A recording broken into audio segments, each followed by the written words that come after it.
Get your day started right.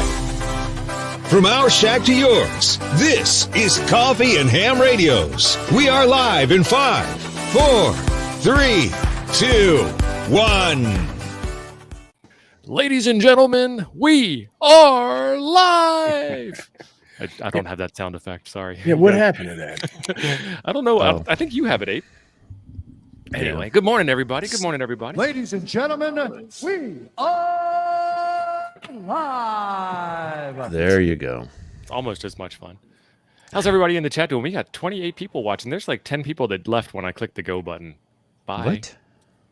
I don't know. Yeah, it was 38 before I clicked go, and then it dropped down to 28. I guess I got 23. Oh, this is a live stream, so yeah. Sorry, I don't want to watch live streams.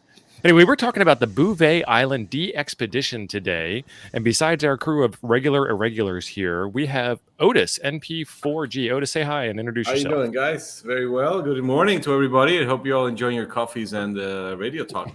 Yes, good for you. Yes, we are. Yeah. Tio has BO. What? Everybody left because I have. Do I smell, guys?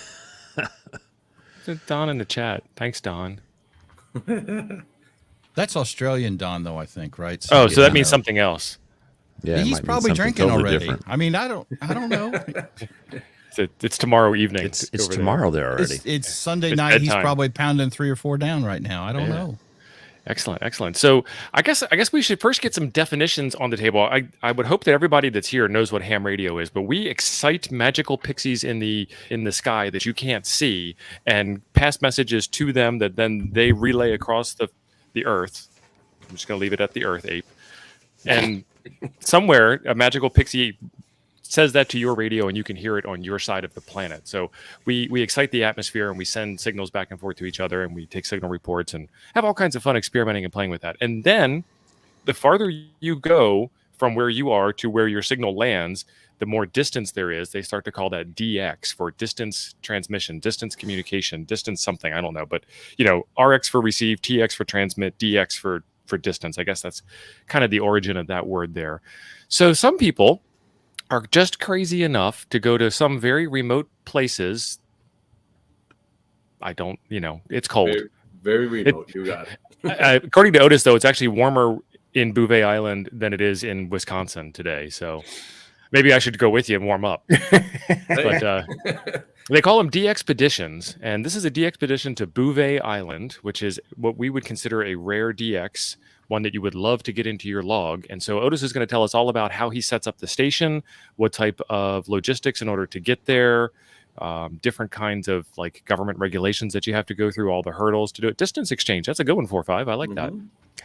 And then what kind of equipment they're going to bring, what kind of antennas they're going to use, what kind of power. We're even going to talk medical plans. So I would say clear your schedule for the next 4 or 5 hours. Well, we haven't asked him yet. And Otis will be here till the last question drops. So Otis, take it away. Absolutely. Thank you very much, Steve. Nice to be here with you guys this morning. Well, I got to tell you, sometimes when I try to explain to people what, this crazy stuff that we're about to do, and it's very hard to understand. But essentially, if you take out all the countries in the world, there's 341 of them. Now, there's some of them like, the 48 states that would count as one entity. If you talk about Hawaii, that's a different one. I'm in Puerto Rico, so it's a different entity. Like U.S. Virgin Islands, 50 miles east of here, that's another one. So all throughout them, the second most wanted is the one Bouvet, which is the island that we're going to go to. Now, try to guess which one's number one. Antarctica. Nope. It's actually, you can get on a plane to get there. So come on, guys, take a guess. Diego Garcia? No. Well, it's actually North Korea. North Korea. Oh, yeah. Yeah. Right. It's the country you're not allowed to go into. The one that must not be named. Yeah. Yeah. So North Korea, I mean, you can fly there. You can catch a plane, but the problem is getting the permits to operate. So that's what still it's been number one for years, and I think it'll probably be there. So this is compared to pretty much what Mount Everest of DXing, what we're going to be going to. So now so is Bouvet the farthest? Is that the island that's the farthest from any other point on land? It's the farthest uninhabited island in the world. Okay, yeah. There are islands who are farther, but they have people there. So they have people. This one, this one actually doesn't have anything in there. So you ready for the? Which one do you want on there? The slides? Yeah, I'm gonna bring up the slides. Let me know if it's good. There they are.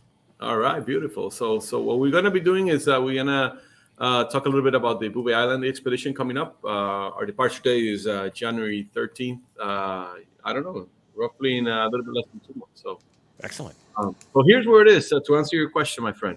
So essentially, when you look at the map, it's somewhere between the South Africa. So we're roughly about 1,600 miles.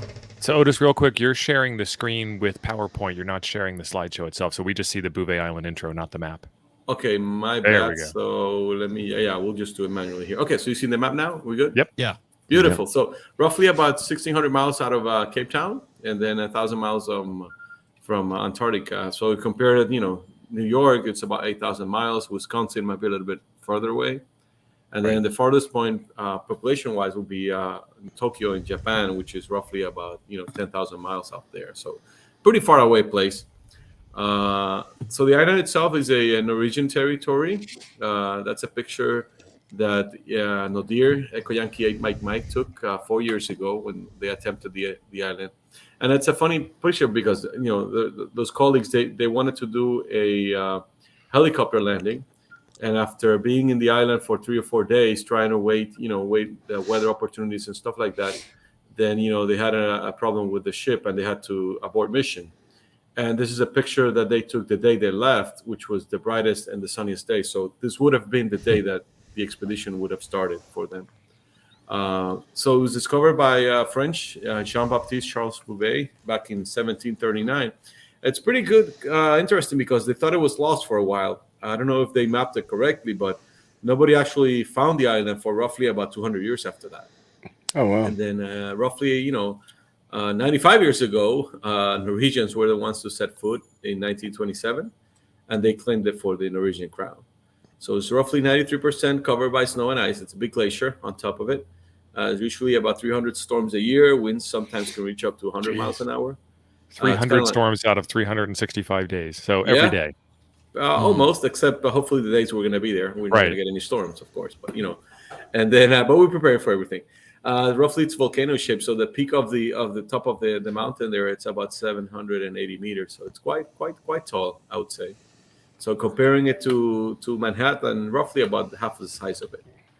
So also, it's a Norwegian overseas territory, just like Peter I through Yankee Papa, Jan Mayen, which is up in the Atlantic up there north, and then Svalbard, which is in the Arctic Circle. So it also counts for IOTA. So if any IOTA fans that need it as well, so it's IOTA AN002. So there's no humans. Like we're talking just a lot of penguins, a lot of seals, and fun stuff like that.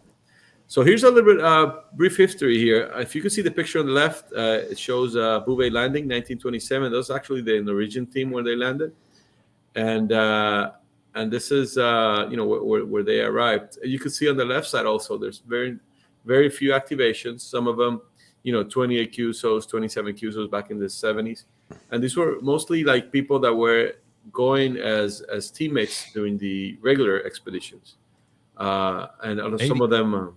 1989 was a bumper year.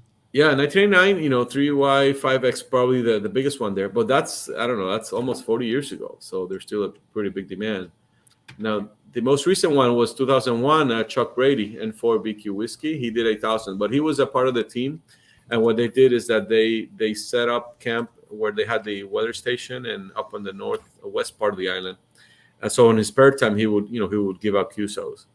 There was one fellow, I don't remember which one was it, but that he was coming back with the Norwegian Polar Institute from Antarctica. They were going to stop in Bouvet, get some people, leave supplies and stuff.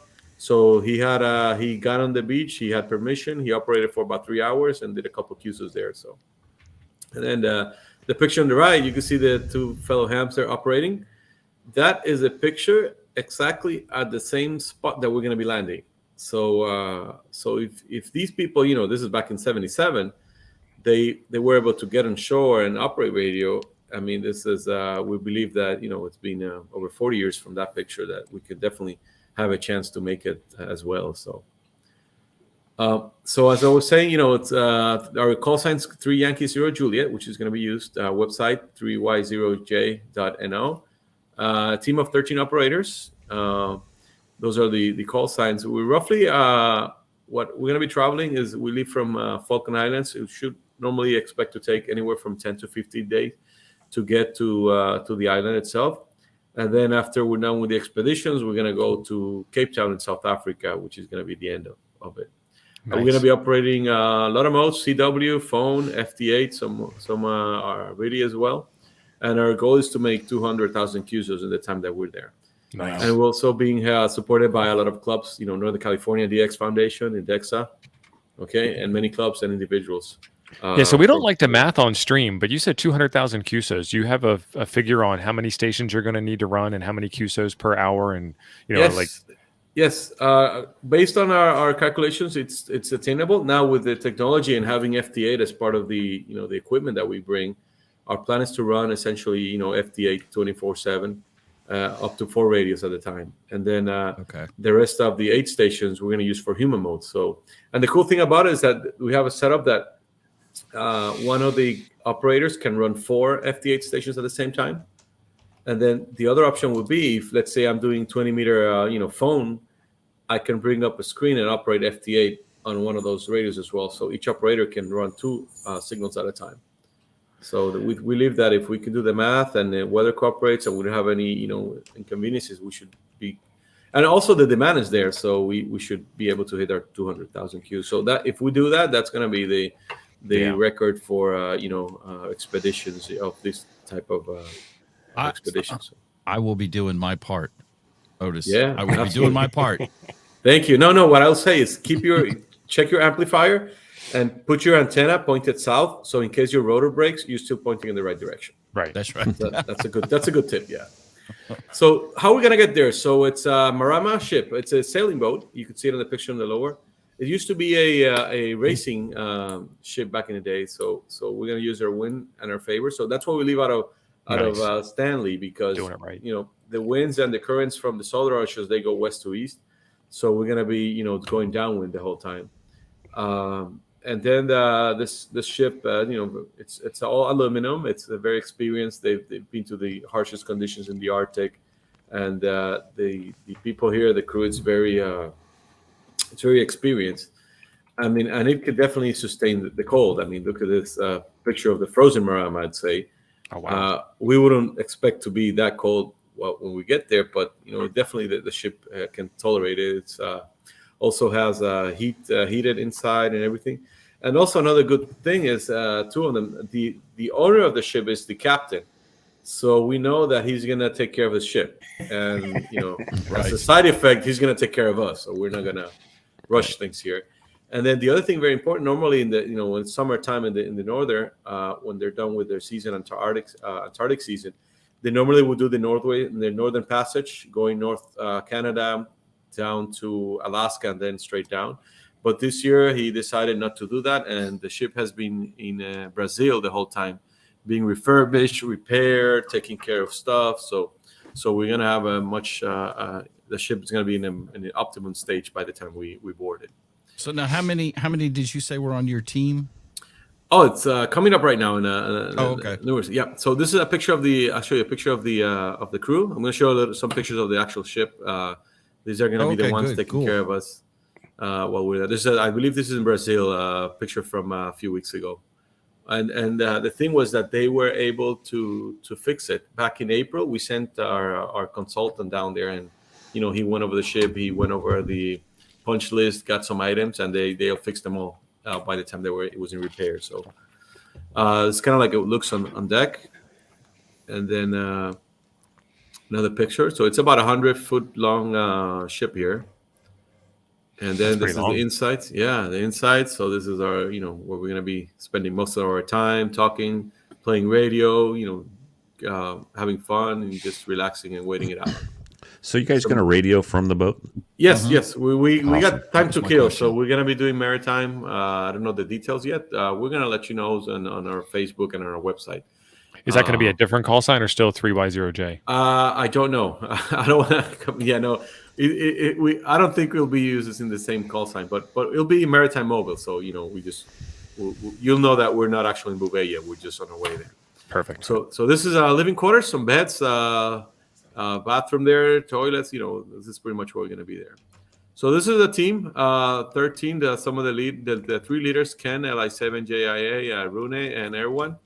And then the team members, the operators, who are also on the the bottom of the picture: Adrian, Axel, from all over the world, some Canadians, Americans, Europeans, and a German guy. So a lot of these people have been to places similar to these. They've been to the other southern islands, Sandwich Island, South Georgia, other things like that. Caesar, for example, he's been to many IOTAs up in the north and also in South America. So they're pretty experimented team, and we're looking forward to do it now. And I think the most important team member, Peter Madic, he's our tour guide. Well, not really a tour, actually. It's our expedition guide, I'd say. But this gentleman is an experienced sailor. He's a Polish, but he's based in Norway, and his job is, he takes people to the Arctic, to Antarctica. And when we approached him, the team leaders in Norway, they wanted to. And they contacted him, and they told him, get us a ship that we can get there. So he's the one that picked out the ship. He's the one that was in Brazil twice already. He's the one leading our camp. So we're basically in his hands the whole time. So we're looking forward to this experiment for him. And also the other thing is that, this project's been in the planning for 3 years. And then there've been a lot of, communication with people from the Norwegian Polar Institute that have been to the island many times. And that's where, all the consulting has been done, and he's been the one that has decided the plan to land there. So this is, Did you have to get permission from the Norwegian government to land there and operate? Yes. This is a reserve, natural reserve for them. So there's specific rules that we have to follow. They when we did, looking at the maps and stuff, we decided, and they authorized us to land at the eastern tip at Cap Fie, which is that's where the arrow, you see the 3Y0J.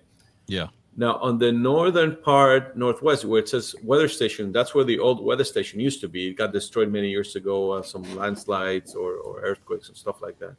So it's with that area we cannot go there. That's why we're going to be on the southern tip of the island. Because otherwise it'd be like a bunch of stinky guys invading Norway. That's right. That's right. We look like Vikings, from back in the days.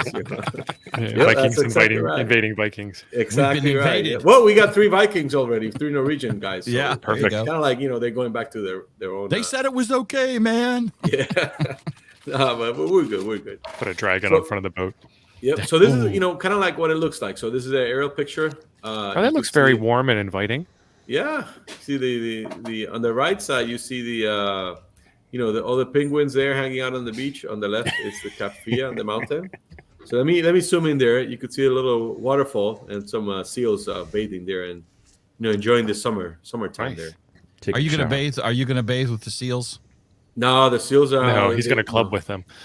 No, we're gonna hang out with them for a while, but not really. So the idea and the reason we really cannot set camp in the beach, because that's disturbing the wildlife. So that was one of the prerequisites. So we're actually gonna be up in the little hill that you see on the left side of the picture, and this is this is 3 possible routes that have been planned out that we could probably do the climbing to get there.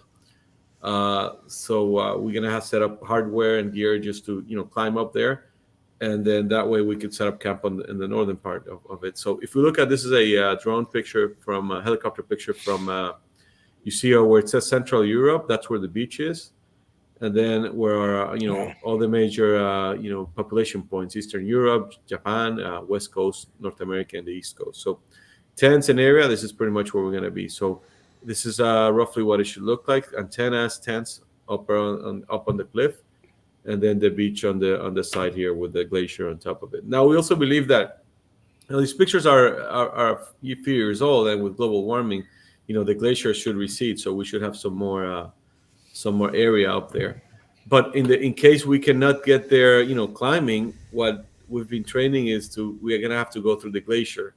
So this is training from a picture from last weekend. Some of the team members, along with Peter, that were doing some glacier climbing, gear, safety, just to be able to get there. If somebody falls through the ice, they'll be able to rescue them, and the ropes and stuff. So, we were trying to account for every possible scenario that could happen so that we have a plan to mitigate that. So he's setting up the clamps and getting our gear, and then there were the teams, climbing and descending and doing all that stuff. So this is a picture from last week, actually. 3 of the team members. On the red, it's Mike, AB5EB. He's one of the physicians. Adrian, Kilo Oscar 0, Sugar, Charlie Alpha, and then team leader Kenneth, LI7JIA. So, and then Peter, our guide, and Peter's actually going to be an FT8 operator, so he knows that already. So Nice. He's going to be clicking the mouse, millions of times while we're there. So. Yep. So it's all about clicking. You know the deal. So this is. I don't want to get political or anything, but it's still radio, man. Still radio, yeah. But We love FT8 useful, here. Yeah, we're all very pro FT8 here. I don't know why we're not good. FT8ing right now. Except Chad. Yeah, Some of us are. I Yeah. FT8.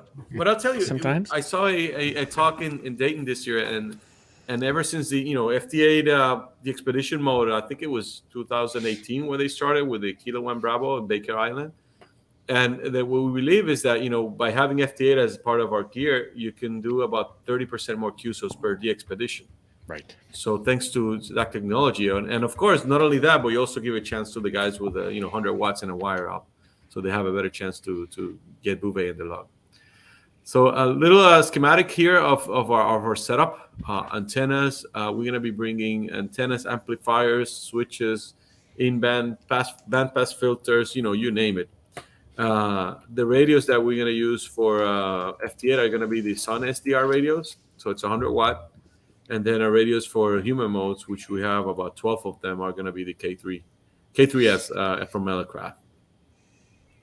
So this is what the typical setup will be. A power generator. We're going to have a couple of them, and the power distribution to our amplifiers, to all of our laptop switches. Heating elements, food, cooking, lighting. All that stuff. So it's a lot of work and a lot of thought and planning that has been put into this. This on the left is the antenna setup. So the receiving antenna, up on the farthest part away from camp. That's going to be used for the low bands. And then we also have Yagis for the other bands. And then we're going to be living in the middle where the 3 antennas are, with the 3 tents. And then Saw that, Abe. Yep. So we're going to be right in the middle there, a bunch of RF field. And then on the right, a little bit of detail. And also we have we're bringing in about 1,000, about a mile of cable from Maesi and Paloni. Is Italian company. And they donated, a mile of cable. So imagine, this big, thick, high quality cable that can tolerate a lot of power. So we have about a mile of it. So that we're going to use. And everything has been planned, and we have, an idea of how much gear we're bringing and all that stuff. So roughly altogether, I'm taking probably about 6 to 7 tons of equipment Of gear. to be carrying on the ship. Jeez. Now, how are you getting My all the ham shack gear doesn't- up the side don't of weigh that that rock? Are y'all are No. schlepping it up there manually, or Yeah, you got we have something to help? like a levy system that we're gonna be hooking up to the bolting to the like a crane kind of thing. Okay. So we're gonna get that infrastructure, and with that we're gonna bring up the equipment. Okay. So that's the plan. Yep. So this is a little bit of a prediction propagation. Now, where it says, the E stands for Europe, J for Japan, SA, South America, where you see the N, it's North America. So there's some openings that are going to be, to our area. We want to, we believe, during our sunrise and our sunset, that's when we're going to be the most active. Total of 9 operators going to be in operating. And then during the day, it's usually when we're going to be using the only about 3 signals on the air. So the idea is to maximize the openings, especially to the farthest areas, JA and the West Coast, which are going to be the farthest away. And want to make sure that we're on the right band at the right time.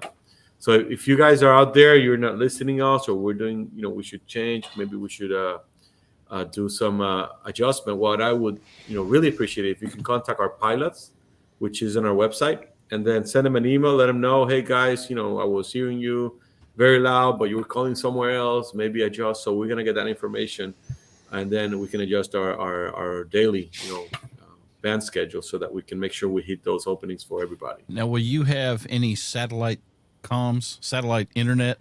Yes. We have some satellite phones from ICOM that they're donating to us, which we're going to use to communicate with our pilots. Also, Garmin texting equipment, internet equipment, which I'm not really sure. Now, one thing that's really pretty cool that we it's kind of like a little secret, but I'm going to let you guys see, because if any of you can help us, it's going to be with this. Don't tell anybody. We've been in talk with there's been some proposal that was sent to Starlink regarding internet, and the last communication that they said is that Bouvet should have capability sometime in the spring of next year.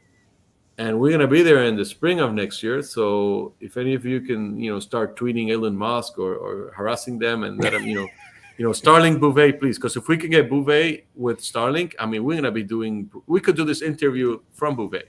Yeah, I'm actually going to talk to him later today, so I'll bring it up. Yes, please, please do so. Yeah. Didn't he just lay that guy off? There's openings. He just laid that guy off. Steve. Yeah. Elon laid himself off. Okay. Yeah. So let him. Yeah, he's being kind of crazy these last few days. But I mean, if we could get pressure, and that's actually pretty cool, because if we can prove that Starlink works, in the farthest and remotest island in the world, what a better marketing tool than that, that it's been tested. So it's a win-win. And if we do, then we could definitely have like logging, uploading our logs more frequently, and have. We could do FaceTime with our families, which is a big deal while we're out there. So. See, I was thinking I was going to go there and not have to see my family. Well, I don't know, but we gotta. I don't know about you guys, but I have to. It's 2 months that I'm going to be with the team's going to be away. So I mean, nice. we got kids and family and dogs and cats that we have to. 2 months without showers. No, we'll have showers in the ship, so we'll be fine. Okay, but no showers in the island. Saltwater shower. Yeah, well, no, they have actually it has a little system that can make fresh water. Nice. And has a water maker, and then we're bringing a spare one as well. So we want to make sure, because if we don't got water, we're done. We gotta go back. Right. 2 is 1 and 1 is none. Mm-hmm. So we at least with that. So the radios, Elecraft K3S, these are proven radios. They've been used in multiple expeditions. They're lightweight. I mean, this thing is super stuff. We got filters. Everything has been tested. The amplifiers, we're going to be using the expert amps out of Italy. That's a picture of Adrian and Ray. Ray donated. He loaned us about 5 or 6 of them from Remote Ham Radio. So they're actually about 20 pounds each. So they're pretty lightweight, and it's a tank essentially. We think these amps are pretty cool. These amps tune themselves.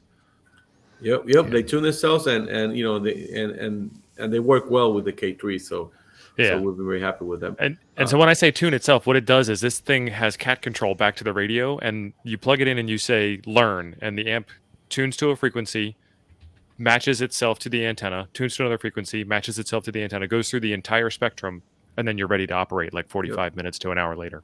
It's pretty cool. Yeah. So it's they're proven equipment, and all the ones that we got, were sent to Italy for refurbishing, and they were in optimal shape, so we should be in good shape. Also bring the spares as well. 12 computers that we're going to be using. They're brand new, already with the installed software. They were tested. A lot of accessories, some of the Rig Expert antenna analyzers, ports, wires, you name it. And also we got some, we're going to be using this tool here, which is for time syncing. FDA, it's very important that you be on time. Yeah. So that way we can make sure that, we don't get, bad reports from our pilots that we're not keeping time. So everything gets tested. I mean, this is a picture from last winter. 2 of our members testing the vertical antennas up in Norway. The tent on the right side, those are the ones that we're actually going to be using. And then on the left side, you see 2 of our team members kind of pulling a rope. We develop a little system where we're going to be doing is anchoring to help bring the ship in and out, and sometimes being able to do it without having crew on it. So essentially, the ship will go to a buoy, it will tie itself, and then we'll pull it inland, and then we pull it out so that it can break the waves and make it safer for us to do our landing that way.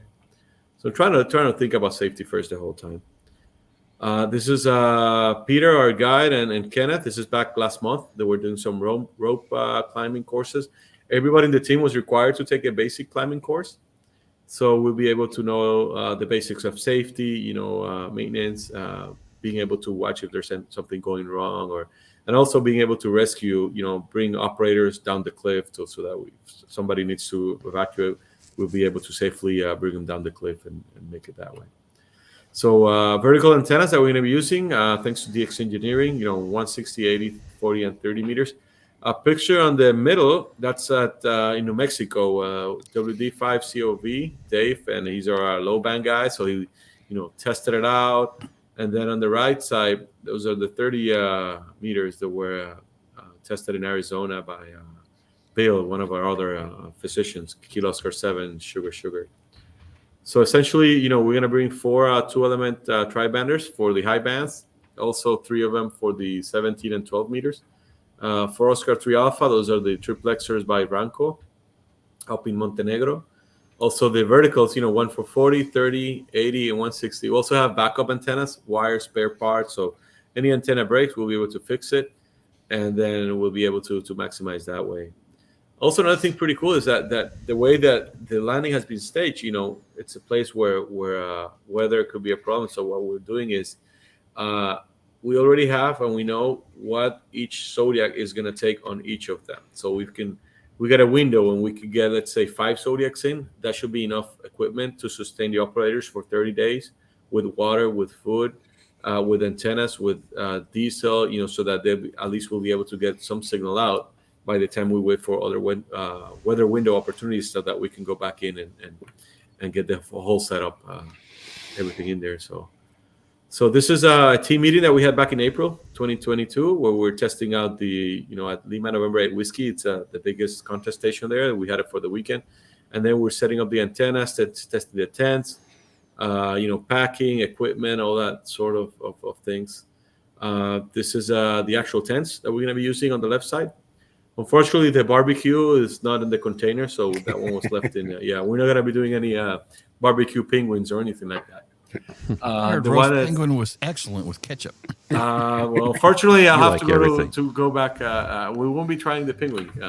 So there. I don't know. Maybe. So maybe you guys are going to do some. You guys are going to do some phased antennas on the vertical, so on 30 and 40. No, they're just going to be single antennas. Yeah. Oh, I don't know. It said something about something about question. phasing on there. Yes, that's a good question. I'm not on the antenna team, so I don't have the expertise to answer that one. But if you send me an email, I'll be more than happy to look it up for you. This is the sleeping quarters on the left, where we're going to be sleeping. We're going to call it the Bouvet Hilton, for that matter. Nice. And then on the right is Axel and Rune. They were testing out wires, equipment. And if you see that thing on the middle, I think that's the heater that we're going to be putting on 2 of the radio tent. It's going to be heated, and also the social tent. The sleeping tent is going to be no heating, so we all get to sleep in the nice cold weather.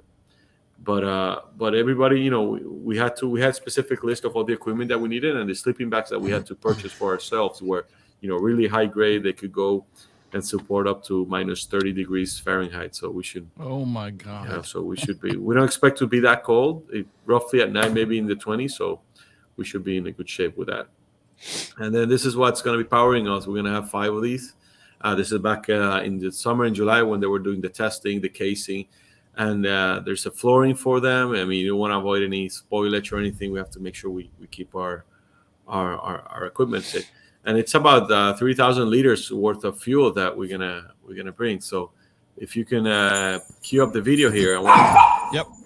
Let me know when it's playing. There you go. It's on. Yep. So that's the antenna. It's not actually going to the bathroom. I mean, what we're testing is a pump system that we've developed to be able to pump the 3,000 liters up the cliff instead of bringing them, in actual buckets. Instead of carrying it by hand, yeah. Yeah, exactly. So that's going to save our bags and a lot of energy. And this is one of the tests that was done on in Norway and back at one of the towers. So it's pretty intense. So you still seeing the presentation, right? Yes. Okay, excellent. So what are we going to eat there? You were thinking about penguin with ketchup, but unfortunately, no. All of our meals are going to be meals ready to eat. This is seal, the other white meat. Yeah, yeah. So a lot of equipment up on the left. It's some of the medical equipment that we're going to bring. We're going to have equipment to be able to stabilize somebody, reduce fractures, treat seasickness, stuff like that. Our 2 dogs, Mike and Bill, and I'm the 3rd dog. I'm a dentist actually, so I'll be taking care of any dental, facial stuff if it ever happens. Hopefully not. So the idea is, bring us MREs. We're going to be eating that. Maybe if we get good time, we can get a nice warm meal from the ship as well. So we're really looking forward to, so it's going to be, and also the other thing is very interesting. No beer in the island, so it's a safety hazard. So we can drink in the ship, but not on shore. So, and now also the ship is going to be moored the whole Yeah. time. Yep. It's going to be out in the bay. Yeah, that's one of the requirements for our permit was that they have to wait for us the whole time. So we have contract, I think it's about 28 days with the ship. Our operating plan is to be at least 3 weeks, 21 days of operation. Of course, if there's weather issues or our captain says, guys, we have to go, whatever, safety first. So if there's a chance that we need to cut the operation short, then so what I would recommend everybody, keep your antennas pointing south in case your rotor dies, and make sure to try to work us as soon as you hear us. And that way we can make sure we get everybody in the log. So hopefully we'll be there the 3 weeks, but we're planning for an event that if it's a case that we really have to leave, then we're going to have to go. So safety first, that's our mantra. So what we did is back in September 10, they finally shipped the container. So this is a picture of the warehouse that Rune, he's our logistics guy, that he secured at the Oslo airport, where we did the final staging, antennas, a field. And the good news is that the container already arrived in Falcon Island, so it's already there. Our local hands there are taking it, sorting it out, checking it, making sure that everything arrived well in case we need to replace anything. And they're going to be loading the ship back in January when the ship gets there. The ship's supposed to get to the island roughly around the 10th of January, and the rest of the team, what we're going to be doing is that we're going to assemble in UK, in London. So everybody has to fly up there. We all meet there, and then from there we're going to take a military flight from Royal Air Force Base outside of London to Stanley, to Mount Pleasant in Falkland Islands, and then from there we board the ship and we leave. This is some of the hardware, antennas, mast, everything's packed, labeled. Everything got weighted, so we all know how much it is. Everything is packed in these containers to keep it in bags, so no moisture gets into them, no water from the transport. And everything's labeled with our call sign with this is drum number 11 that we're going to be. It's going to be the 11th drum that we're going to do. And then this is what the container looked when they packed it. Everything is in there. So even my winter clothing is there. We all had to be there in April, and everybody left their winter gear there. So he traveled with the container. It's waiting for us in Falcon. Now this is a very happy Norwegian team here that after finally they were able to get the thing in there and make it fit.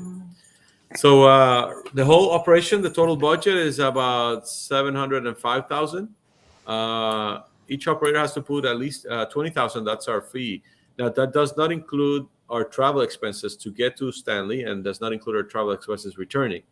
On top of that, everybody had to buy their own, clothing, underwear, all that kind of stuff. Everybody has to get their medical checkups. Thank God for that. Yeah. So y'all need to not be going commando. That's right. At least one change, right? One change of underwear for that trip. I don't know. Sure. We have to, you can't change every day while there, but of course you just switch them inside out, right? Yeah, inside out we'll be fine. Put a little Otis switches with Mike switches with Dave, kind of thing, or no. We each have our get an extra 10 days. Yeah, on a personal. That's right. You could stretch out the time. That's right. So we have, this is for two of the biggest DX Foundation in Northern California. They're donating $100,000, which is their biggest ever, and then Index has donated $15,000, which is their biggest ever. Most of the cost is for the ship. Equipment sponsors, DX Engineering, antennas. I got my cat and my dog fighting over there. And then also very important, people like clubs, individuals that support us. So right now we're about 95, roughly about $20,000 short of our budget. So we could get that taken care of before we depart. So that's what we're trying, and I really thank you guys for the opportunity to present and get our exposure out there. So Otis, is that all? Yeah. Is that donation information? That's all on your website as well. That's on the website. Yeah, I'm going to show it right here in the end. And also, thanks to Big DXPedition supporting people who have donated equipment, things like that. So what I want to leave you is the next slide. When we're back the other team that attempted, they were trying to do a helicopter landing. So instead of doing that, the people in Norway started to think on which way they could actually do the landing. So the future is now. I really do believe this video that like you're seeing right now, it's a video now from is an what expedition. This is not we're ham radio related, like the- but they landed on the exact same spot that we're going to be landing. So if these people were doing it, then they would definitely, it's definitely can be done. So play it away. Let's see what it is. So I'm going to be little. So this is Zodiac landing like we're going to be doing. This is a very nice day out. So hopefully we can get our days like that. With one destination in mind. And these people traveled there, and then they did, they climb up the glacier. Hans the Explorer was the name of the ship. They climbed the glacier and they dropped a time capsule on top of the glacier. So we're not gonna go for it, look for it, but we know it's there. So this is about 10 years ago when they did this video. Somewhere untouched and pure. I've got to say, and I mentioned this before, but untouched and pure, not with all that many seals and penguins, it ain't too dang pure. It's organic. On the glacier, it's organic as hell down on the beach. Oh yeah.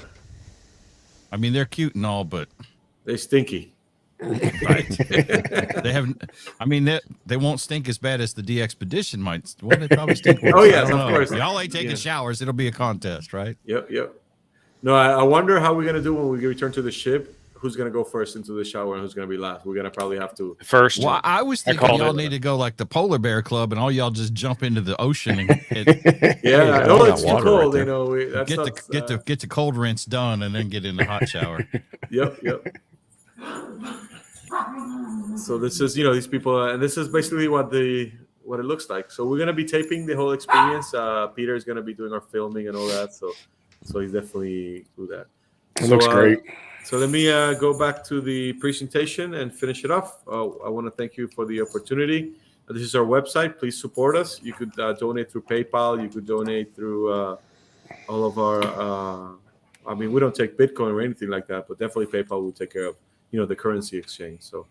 So thank you for the opportunity, guys. I'm here. I don't know if there's questions on the chat here. Prepared a list. So. I was going to bring up your website. My list. He answered Otis. almost everything on my list, I think. I was going to share y'all's website up for us. Oh yes, please, yes. And I think 3y0j.com. So if you go there, where it says donate now, right there on that little button in the middle. Yeah. And I think anything donated today goes there, right, Tio?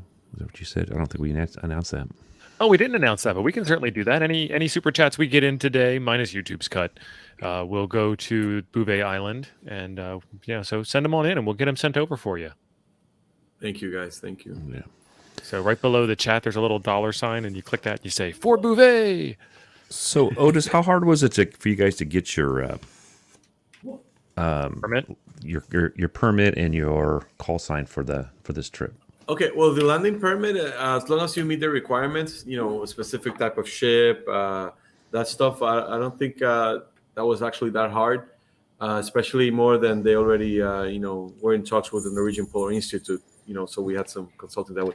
To get the call sign is not really that hard, so we've had it for the last 2 years, I think, so.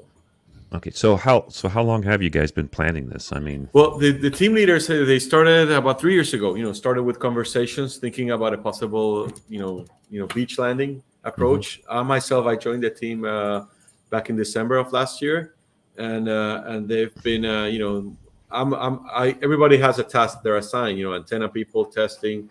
So I'm working with them. I'm not even on the top leader scale, and then, but I answer emails every day. 2 or 3 at least, so it's a lot of work and we're planning. Thank you. There's $20 right there. Thank you very much. Thanks, John. Yep. So it's a lot of planning, a lot of hard, and then we're just in the final stage. We just can't wait to just get on the ship, so we're done with planning, and then just start executing our plan. So excellent. And you answered on how you guys are getting your equipment there and stuff like that. That was something I had down. Yeah, so we're doing beach and everything's planned. Each of the we're gonna do parallel. We have 3 Zodiacs, so 1 spare, 2 that we're gonna be using. So they're gonna go in parallel. Bringing stuff in and out. We want to maximize our time, and then everything is that antennas are color coded, equipment is color coded. So no instruction manuals. Everything is A goes to with A, hook Right. it up, and then Make it simple.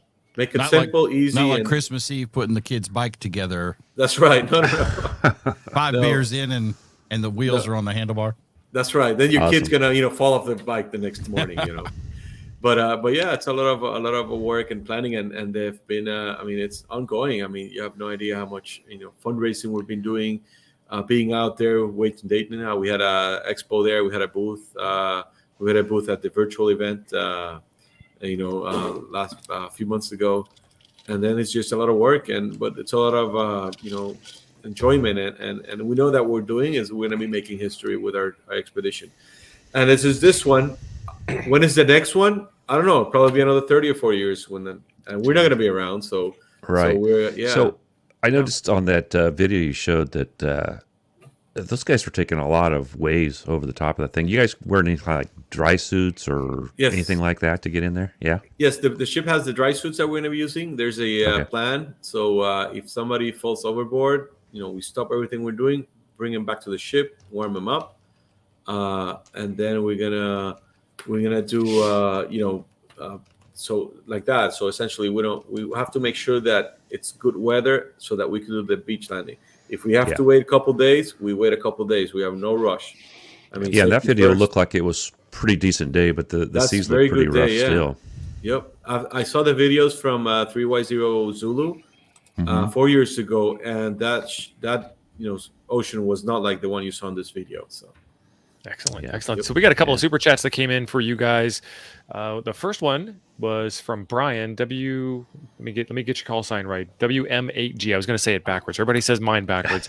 I I'm know. going to say yours backwards. So $4.99 from Brian. We got Matt here. Matt is telling us that this is a POTA park.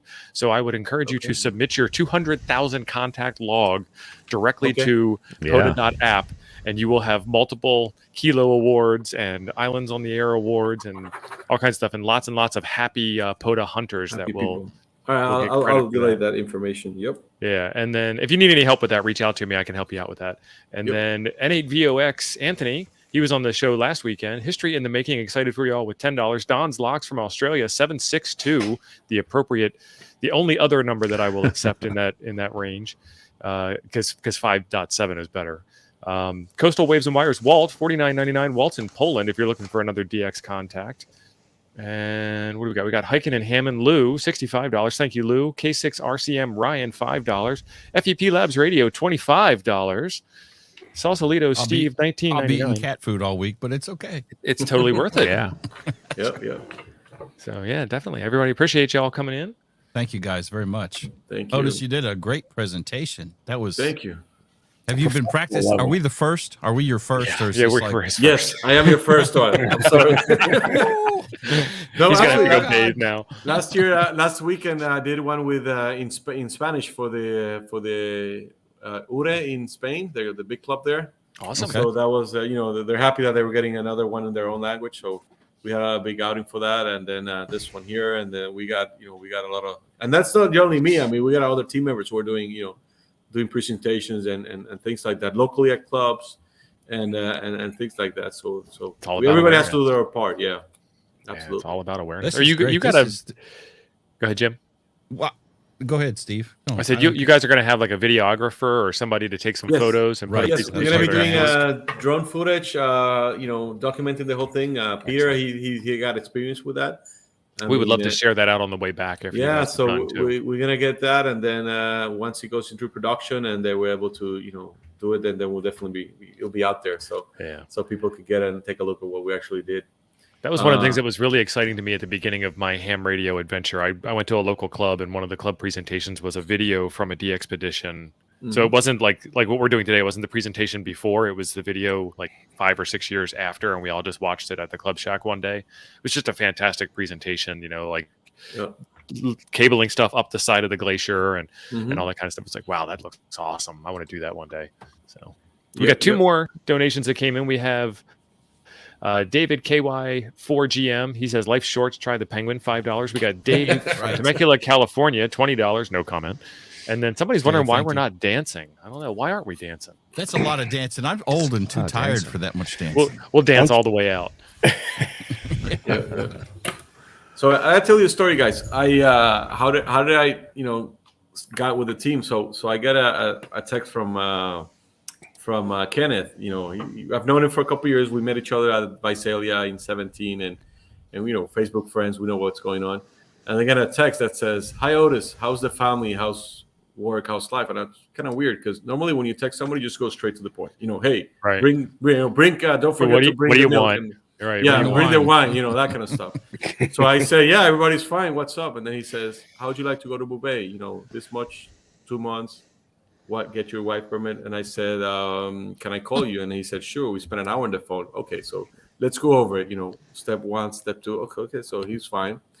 And then I'm thinking about it. Then I go to the wife and I said, honey, they just invited me to go to this trip. And she's like, oh, you're crazy, whatever. I said, okay, yeah.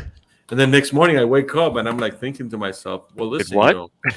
and I'm thinking it's like, well, I'm 42, so I'm young, healthy. Okay. If you would have asked me 5 years ago, I'm still busy with work. I really can't get that time off. If you ask me 5 years from now, 10 years from now, it'll be, I'll be old, I'll be tired, whatever. So it's the perfect timing. And you only get this invite once in your lifetime to, That's right. your biggest adventure. So I talked with my kids first, and I said to my daughter, and it's like, honey, they invited me to Antarctica. What do you think? She said, oh, Dad, you should go. Okay, great. Done. And then I asked my son, hey, Gabriel, they invited me to Antarctica. What do you think? Go for it. Okay. So then, 3 days later, had a nice meal. We had some wine with the wife, enjoying it, setting up the stage. And then I said, honey, I'm really thinking about it. Well, what does your kids think? And I asked him already. They said good. Oh, and you asked them before I did? It's like, come on. So, their kids were good. And then, with the back of her teeth, she said yes. And then after that, it was just, I had to go to an interview with the team leaders. Wanted to make sure I'm not somebody crazy that could, jeopardize things. And interviewed me. We talked about radio experiences, trips. I'm a dentist, so what can I bring of value to the expedition as far as safety, things like that. And then I started my preparation. So I've been taking cold showers for about a year now, adjusting. I'm in Puerto Rico, so here it's probably like 80 degrees outside. Yeah. I really can't get much cold like Wisconsin. But so we did that, and then got the equipment. I also talked with people that have been to expeditions like that. Ralph K0IR, he's talking to me about clothing and preparedness and stuff like that. And then back in April, I went to Svalbard to do some Arctic training, and we got inside caves, cold. And back then it was like 0 degrees Fahrenheit. So, trying to test the equipment, see how I cope with cold weather, preparations, that kind of thing, adjustment, wearing the wool underwear and underlinings that we don't wear Itching. here. So, yeah. No, try to see how it feels. Yeah. Right. And Yeah. then, the skin dryness, that kind of stuff. And then I've been like that. I'm doing training with a personal trainer. I do hikes every week, 6-7 miles. Healthiest you've ever been in your life. Yeah, so at least I'm trying to get in the best shape of my life for the best trip of my life. Yeah. So it's all coming together, and totally hopefully worth it. In a little bit less than 2 months, we should be on our way. Yeah, so we got another super chat in for you. Got another donation, $30 from our friend Don, N5SKT, Jim's personal favorite channel supporter. Yeah. So thank you very much, Don. He's my nemesis. My nemesis. So there was a question earlier, and I can answer it. But what modes are you guys you guys are doing all modes, right? We're doing all modes. Yes, we're gonna be doing FT8, which is gonna be 24/7. Probably it's gonna be the most signals on the air. We're doing phone and CW human modes. So we're gonna basically do those three, and then at the end we're gonna be doing some RTTY on 20 and 50 meters only. 160 meters, it's gonna be CW. This is where our original plan is. Everything's on our website. And also, if we have to do any changes from our plan, it's going to be public on our website and also through our Facebook. So Steve N2HA is our Facebook guy that he's going to be running it while we're offshore. He's going to be our East Coast pilot. And then information that you need, go through him or go through your local pilots, in every part of the world. So that we can get the information and we can make sure that we're running things the way we're supposed to and maximizing our time down there. So pretty much all bands, right? I mean, all bands, 10 to 160, no 6 meters, sorry, no satellites, no 6. The problem with that is that 6 is a band that you have to have a heart for it, and Doesn't work all the time. And then we don't want to bring a bunch of antennas to do 100 QZOs, and we have, we wasted a couple trips. So we wanted to maximize. That's what we're only doing. Right. Yeah. 10 to So 1. we got a couple of good. logistical questions that came in. Number one for FT8, are you doing Fox and Hound mode for that? Yes, Fox and Hound. And Hound. All the frequencies are on our website.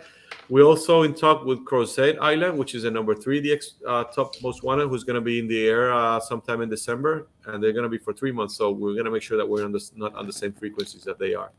So they've been in cooperation with them, and also trying to get the all the bands are there. We're going to be listening up always.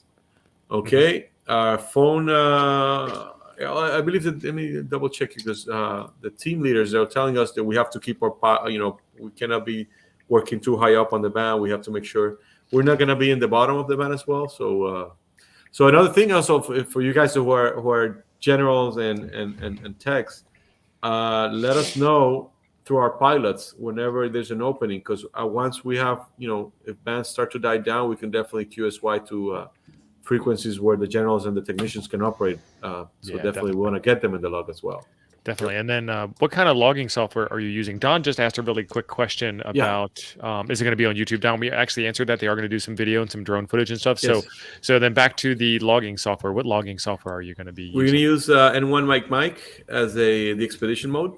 Okay. And then we're going to try to upload our log at least once a day, depending on condition. If you guys, start harassing Elon Musk again, then we could definitely upload. Yeah. Probably we can even do real-time logging if we can get Starlink down there. Yeah, definitely. That'd be awesome. Yep.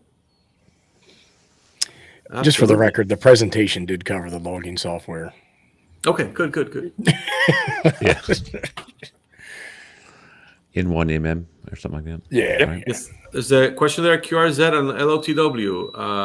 All of our logs will go to LOTW. We have to follow indexes policy, so I think it's a year later. If you're a donor, everything's on the website, but if you're a donor, you can get your LOTW much quicker, and your QSL cards after that.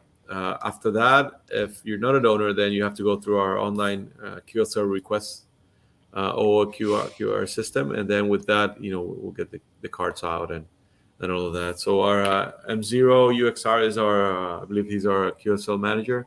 It's all on the website. So you look at our QSL policy. Actually, if you could, Chuck, I don't know if you could pull it up and then display it. Can. So I've got it still. Thank you, Jim. Mm-hmm. So where the QSL policy is and all the other stuff. Yeah. And so they're asking. Go ahead, Otis. Yes. So another question might come up is, what happens if we don't meet our budget? Then all the operators, we have to pinch in more money. So we're going or we're going. M0 OXO is our manager, so he's going to be taking care of all that stuff. And also, please check the log. If we uploaded the log and you're not in the log, work us again. We want to make sure they're there. And also, keep feeding the information to your local pilot station. That way we can summarize it and get it all to us in when we do our phone calls or when we do our exchanges with our LAN team.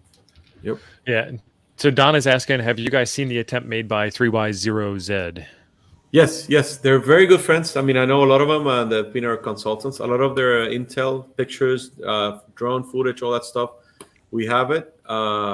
They were really helpful, and they're with us. So they really want to wish our success to us and our team, and we're really looking forward to them. The problem they had is, with the ship failing and all that stuff. I mean, must have been really frustrating, but they were able to, pass that information along. They're very good friends. I mean, Ralph, one of their leaders, is my own personal, cold weather team.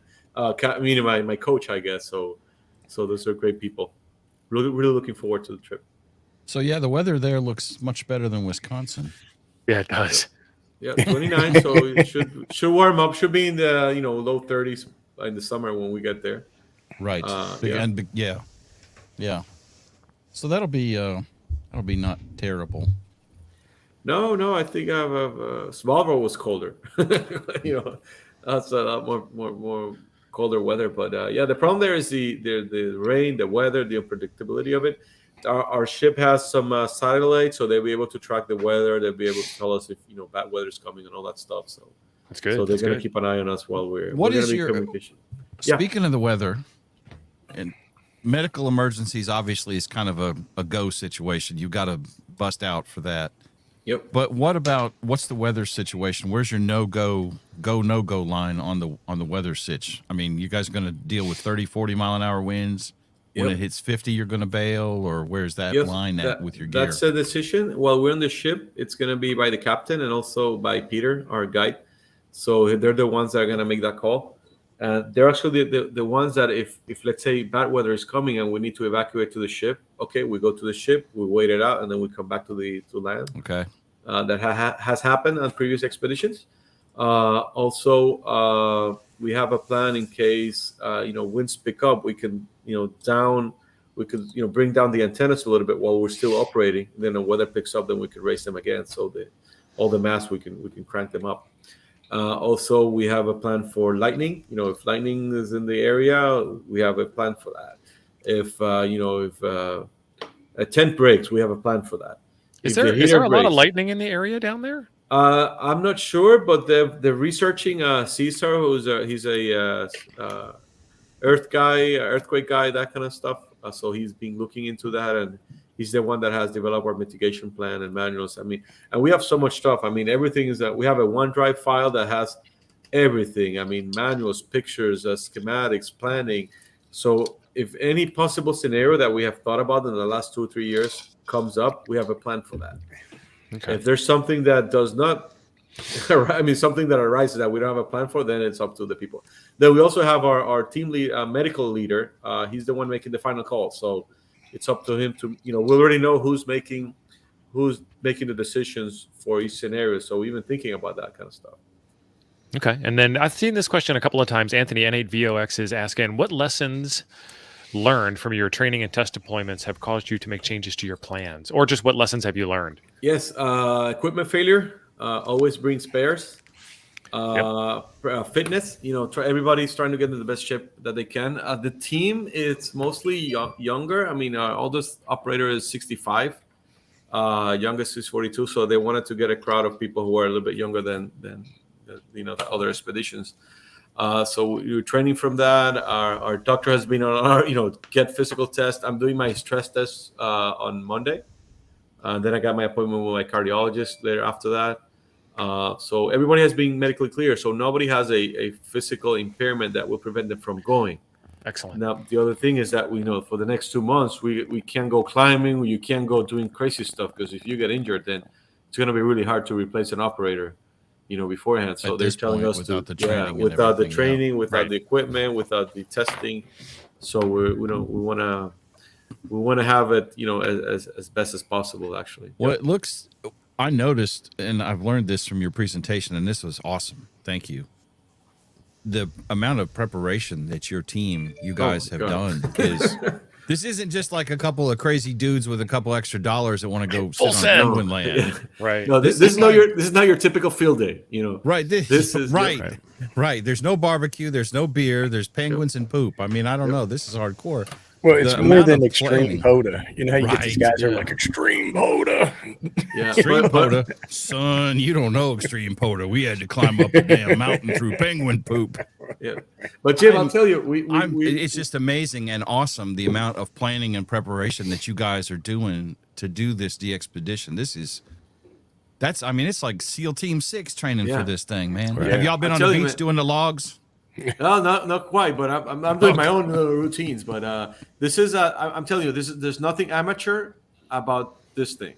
No, it seems very professional. There's nothing amateur about amateur radio. Yeah, exactly. Yeah, except the radio part. Except the radio part, yeah. But except that we're not getting paid for it.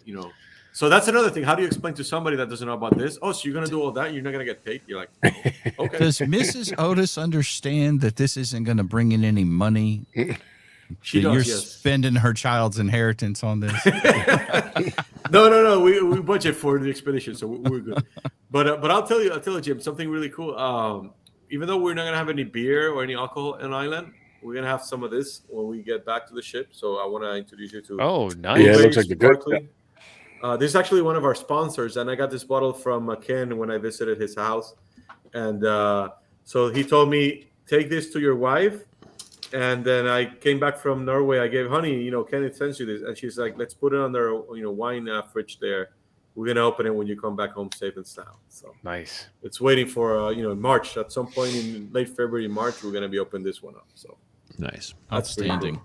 Yep. So I had a question on you guys are taking some Yagis. Sounds like a couple 2-element tri-banders. What do you guys? How are you putting those in the air? Are just on a pole or? Yeah, it's gonna be on a mast. On a mast, so everything's guided with the mast, and we're gonna bring them. We're gonna have a couple of them, so we're gonna try to use them. When the openings are for specific parts of the world, and then we could also spin them. And the cool thing, like I was saying, you could bring them down, and wind starts to pick up. We don't have to go, shut down. We have to just lower them. So you probably have multiple guys. Oh so yeah, I mean, bring it down to the bottom guy, maybe. Yep, a bottom guy. Are they just push-up poles, or are they pneumatic? No, they're with a crank system. Yep. Oh, crank. Okay. Yep. So they're pretty heavy. Actually, the antennas are from Innov Antennas out of UK, and we specifically asked them to be reinforced. So these are the regular, not just their typical Yagis. These are reinforced hardware. So pretty Yagis. heavy. Yep, and the same thing with the tents. We specifically worked with the Arctic company to make them, to be able to sustain the weather that we're expecting down there. Mm-hmm. Yep. Awesome. Excellent. So, Jim, it sounds like Monday Night Nuggets is going to be, what is Fox and Hound mode? And I think after we learn a little bit on Monday, I think this is what we should do for Thursday night Cafe Noir, is more Fox and Hound. Turkey and Hound. Turkey and Hound. Ain't no turkey at Jim's house. I think we're having hamburgers or something. I don't know. Yeah. Maybe some cheeseburger macaroni because it is Thanksgiving. Right. You're not having ramen noodles. No, man, I'm not in college anymore. I've moved up from ramen. Cheeseburger macaroni. Definitely. So be sure to check out Temporarily Offline Ham Radio on Monday night for Fox and Hound practice, demo, install, figure it out, learn together kind of experience. That's what we do on Nuggets on Monday night. And then on Thursday night, Thanksgiving Day, we're going to take a break from all the family stuff. And the drinking. I don't know if we'll take a break from the drinking, but we'll take a break from the family stuff, and we'll all join back here on the Coffee and Ham Radio's channel. So be sure that you're subscribed to those two. Definitely also subscribe to the rest of the channels down in the description below, and keep the questions coming, folks. And we're streaming on Black Friday as well. Yep. At 11 Central. Is that right? Yep. I have a new radio to demo on my channel at 10, and then I'll join up with you guys at 11 for Black Friday deals. So. Excellent. Lots of sales and specials to be had by all. I've posted. I know Apes posted it, and I have too. The link to the DXPedition website for Bouvet. So in the description as well. Mm-hmm. Yeah, awesome. So y'all jump on that. Yeah, I mean, if I was invited, I would definitely go. What do you guys? You guys, if they extended the arm to you, would you take go? it up? I mean, Ape, this might cross your government name barrier. I don't know. Yeah, I'd have to see what kind of paperwork would be involved with the trip. But I mean, it does look amazing, and to your point, it's like a once in a lifetime thing. Oh yeah. You think about when you're a kid and you're going through school and you're learning about all these people who did all this like amazing sea navigation, and you see the pictures of the boat, and you're sailing down to the Antarctica. It's just it's crazy. I mean, it's looks like such an amazing opportunity. So I mean, it is. Yeah, and I think also some really interesting fact is that there's been more people that have been to space than have been to Bouvet. Wow. So think about that for a second. I mean, you guys are going to double the population of Bouvet there for exactly. This is like the Mount Everest of DXing essentially. Ape says that's easy because nobody ever went to space. Right. Well, the thing is that they're technically they're still in low Earth orbit. Okay. But I'm talking about somebody that went above, the airplane. Sure. And what they would have told us in the military, Otis, do not add or subtract from the population of Bouvet Island while you're there. Yes. Right. No, and also one of the things is that we have to take care of everything that we bring in. We have to bring out. Pack out. That includes humans, and that includes everything that humans produce as well. Oh boy! Everything, huh? Everything. So there's a plan for that. Yeah. So we even counted how much toilet paper we need to bring. That's even accounted for. And take away.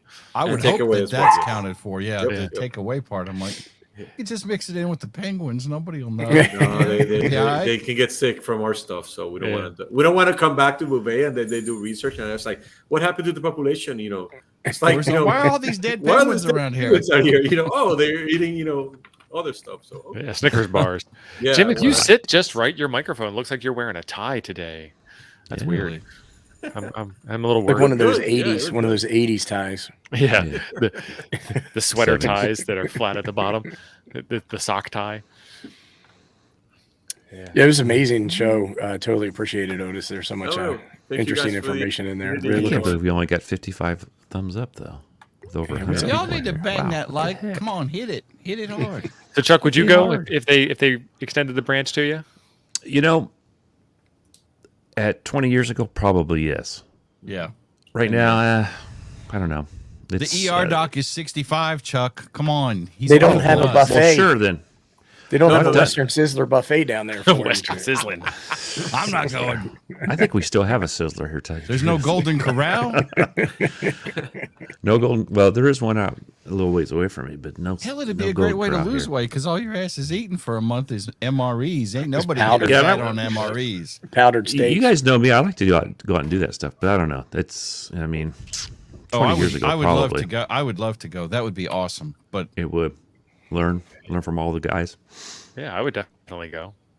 I'd have to be in better shape than I am now for sure. Otis is already in better shape than I am. right. Yeah. Right. But it takes some time and effort and right now I'm doing a little keto, so I want to drop a little bit of fat. So I got the muscle build up, but then it's just but I know I'm gonna lose a lot of weight while I'm out there, so I'm gonna come back really skinny. Lionel, I'm with you, brother. Yeah. The but it's- $20,000 miracle diet. Right. Well, I don't know. I'm just not eating carbs like I used to, and Right. yeah, I'll save my candies for Right. Bouvet. I'll eat them over there. Now, do you take in snacks and stuff like that for yourself? Oh yeah. No, we besides got just the MREs. Yeah, we got some snacks, peanuts, stuff like that. And I also include. Actually, it was my suggestion to include chocolate because chocolate's tasteful. It's kind of like a treat. So if you feel down, it kind of gets you a little emotional. There's endorphins going. Yeah. Yeah. So trail mix, like with nuts and all that stuff, is actually pretty good. We take that like all of our motorcycle rides. That goes on all of our stuff for that kind of stuff, dirt or street, which is not really a DXPedition, but you know what I'm talking about. I'm with Walt on this one. I will be DXPeditioning to Bouvet from my mind right here Yeah. at this microphone Visualize. in the shack.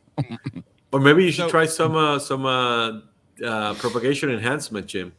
Get a couple shots before turning on the amplifier. right. Then That's you're gonna right. hear us louder on your Brown end. liquor helps everything. Yeah, Everything. So do you the have a airwaves come up? So. Do you have a personal allotment that you're allowed of stuff? Oh, So yeah. there's the team gear, and then Otis can bring 20 can bring kilos, 30 20 kilos of crap, whatever. Yeah, 23 kilos. That's our allowance. Okay. Because everything is measured. We need to talk about the Right. stability of the ship. So they even told us what type of bag we need to bring. And if we're not compliant, what's going to happen is that in Stanley, they're going to take my bag, take my stuff up, put it in a new bag, and then I lose my bag. I mean, I donate it to the for the local people.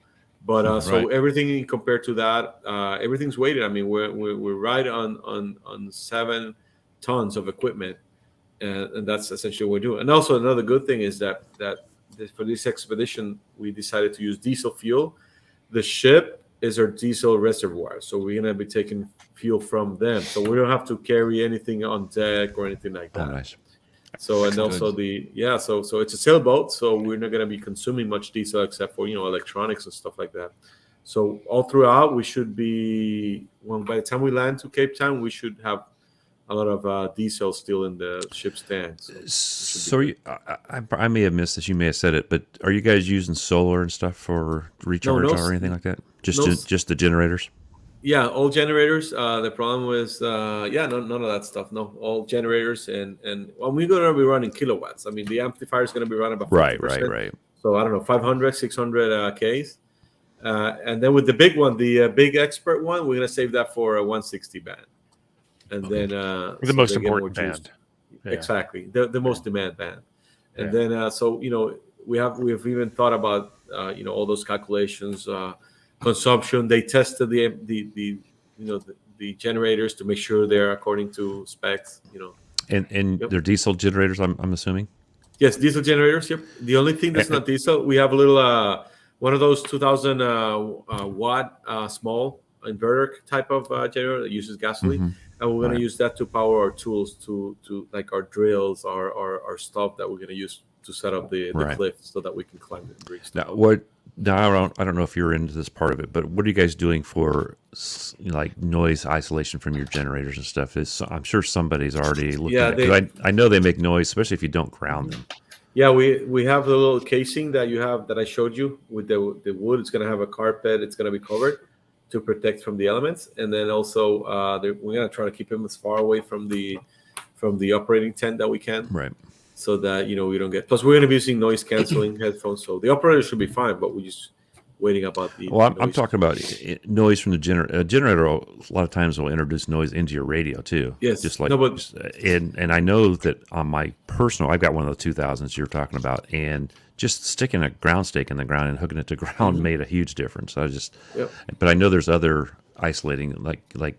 Ape would have some kind of torage wound up or something. I'm sure you guys are doing that. Yeah, they're all going to be grounded, so it's all already planned for. All the radios are going to be grounded, everything, so we should be good. Cool. So you're allowed to pound a ground rod in. That's interesting. But we have to secure everything. To take it out. Yep. Yeah. Everything has to be built down. But everything that we bring, we have to bring back. So we can't leave. Yeah.